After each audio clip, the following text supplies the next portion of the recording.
ఈ రీతిగా మీ మధ్యకు పాటలు పాడుకుంటా వచ్చినటువంటి ఈ దివ్య సందర్భం ఏంటంటే, ఈ దేవుడు లోకమును ఎంతో ప్రేమించెను కాగా ఆయన తన అద్వితీయ కుమారునిగా పుట్టిన వాని యందు విశ్వాసం ఉంచు ప్రతి వాడును నశింపక నిత్య జీవం పొందినట్లు ఆయనను అనుగ్రహించెను.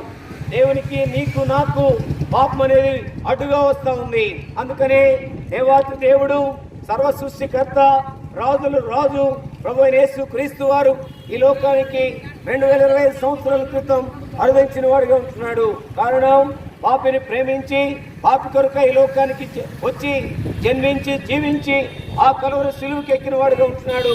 ఆయనే యేసు క్రీస్తు ప్రభు వారు. ఆయనే ప్రేమ కలిగిన వాడు. ఆయనే నిజమైన దేవుడు. ఆయనే పాపిని ప్రేమించి పాపాన్ని ద్వేషించిన దేవుడు. సమానత్వము కలిగిన దేవుడు.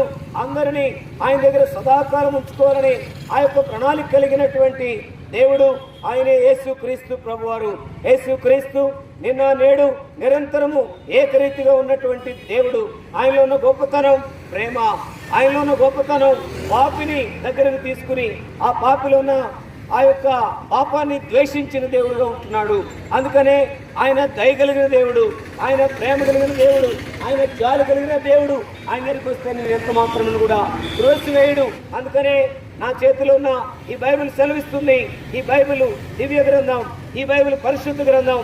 ఈ బైబిల్లో ఉన్నదంతా దేవుడే ఆయా భక్తుల చేత ఈ గ్రంథాన్ని రాయించినటువంటి బైబిల్ గ్రంథంలో నీవు అందుకనే సెలవిస్తుంది.